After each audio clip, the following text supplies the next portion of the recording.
आपको सीधे लिए चलते हैं इंदौर, जहां पर इस वक्त सीएम मोहन यादव क्या कुछ बोल रहे हैं, सुनवाते हैं। सर्वप्रथम भारतीय संविधान के शिल्पकार युग पुरुष डॉक्टर भीमराव अम्बेडकर साहब को मैं प्रणाम करता हूँ। ये उनकी जन्मस्थली भी है और हमारे सबके लिए सौभाग्य की बात है। 20वीं शताब्दी में जब काल कोई अच्छा लिखाना चाहता है तो कुछ कई सारी चीजें अपने आप बनाता है।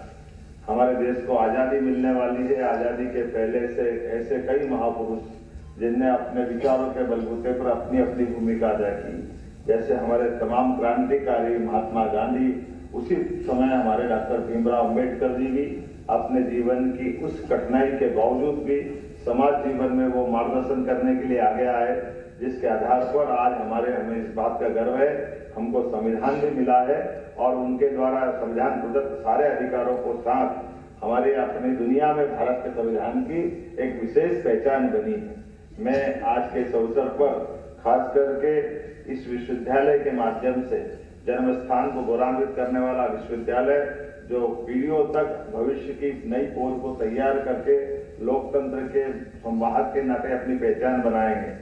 मैं महामहिम को बताना चाहूंगा, मैं यशस्वी प्रधानमंत्री ने जो 5 तीर्थ बनाए और खास करके इंग्लैंड के प्रवास के दरमियान जहां उन्हें अध्ययन किया 2 वर्ष तक, उस स्थान पर जाकर के नमन करके आया था।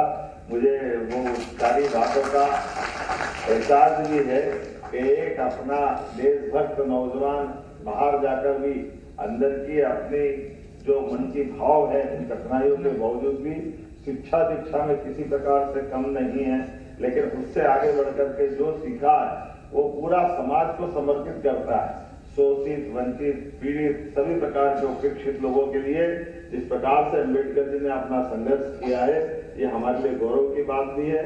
और सच्चे अर्थों में संविधान के अंदर जो अधिकार प्रदत्त किए गए, संविधान सभा के माध्यम से यथासंभव उनने सारी बातों को संकलित करने का प्रयास किया। भारत की विविध प्रकार की संस्कृति, विविध प्रकार की जनजाति, विविध प्रकार के हमारे भौगोलिक क्षेत्र के अलग अलग अतीत की कई सारी गौरवशाली पक्ष को एक साथ जोड़ने के लिए।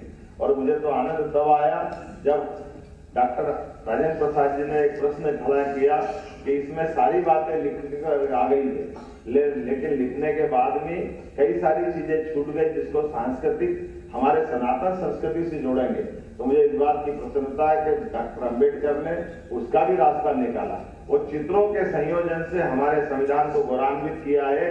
ये उनका अद्वितीय सोच है, उनका अपना भाव है, जिसमें अपने हर युग हर काल की अच्छी घटनाओं के चित्रों के संयोजन से संविधान सभा के अंदर जब संविधान प्रस्तुत हुआ, उसके शब्द भी जो थे वो शब्द हमको अलग से आनंद देते हैं। उन्होंने कहा ये संविधान भाषा से शरीर मान लो और चित्रों से इसकी आत्मा मान लो। सच्चे अर्थों में संविधान की आत्मा चित्रों के माध्यम से बता करके गौरवशाली अतीत के साथ जोड़ करके अम्बेडकर जी ने जीते जी जिस प्रकार से अपना जीवन जिया है, वाकई वो वंदनीय, अभिनंदनीय है।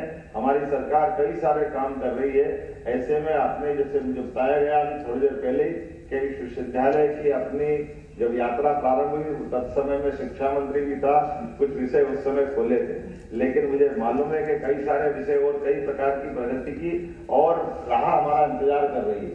तो माननीय महामहिम मौजूद है। हमने अगली हफ्ते जनवरी में आपकी मौजूदगी में सभी कुलगुरुओं की एक मीटिंग बुलाई हुई है।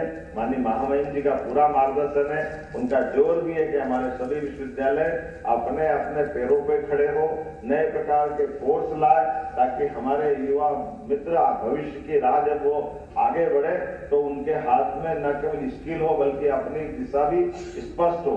मैं आज के इस अवसर पर ये जरूर बोलना चाहूंगा, महामहिम के नेतृत्व में जिस प्रकार से दीक्षांत के लिए भी कोई साल हमारा खाली नहीं जा रहा है। हर साल के साल जो विद्यार्थी निकलते हैं, ये दीक्षांत का जो क्रम जारी किया, मैं एक बार पुनः महामहिम का अभिनंदन करता हूँ इस काम के लिए कि उन्होंने महामहिम मैं जरूर दुर्भाग्यशाली रहा। मैंने BSc, LLB, MA, MBA, PhD सब कर ली, लेकिन हमारे समय दीक्षांत नहीं होते थे, ये मुझे बड़ा अखरता था। लेकिन आपके आने से ये जो क्रम जारी हुआ, ये युवाओं के चेहरे से दिखाई देता है, कितना अच्छा लगता है। अपनी डिग्री अपने हाथ से अगर महामहिम देते हैं तो ये वाकई सौभाग्यशाली क्षण है। और मित्रों, आपको भी शिक्षा के बाद दीक्षा, अर्थात सच्चे अर्थों में ये जो हमारी शिक्षा किताबी ज्ञान तो हुआ है, लेकिन आने वाला भविष्य अब इसके दीक्षा के बाद प्रारंभ होगा, जब हम अपने इस विश्वविद्यालय की गरिमा के आधार पर आपका भावी जीवन यशस्वी बनाएंगे। मेरे अपनी ओर से आप सबके प्रति आपके भावी यशस्वी जीवन की भी शुभकामना। बहुत बहुत धन्यवाद। भारत माता की जय। धन्यवाद माननीय मुख्यमंत्री जी। माननीय कुलाधिपति महोदय से प्रार्थना करता हूं कि आप उपस्थित स्नातकों आचार्यों को आशीर्वचन देने की कृपा करें। सभी को नमस्कार। Doctor B.R. अम्बेडकर सामाजिक विज्ञान विश्वविद्यालय महू के 6वें दीक्षांत समारोह में अपने बीच उपस्थित मध्य प्रदेश के यशस्वी मुख्यमंत्री डॉक्टर मोहन यादव जी, कैबिनेट मंत्री श्री तुलसी सिलावत जी, माजी मंत्री सुशील उषा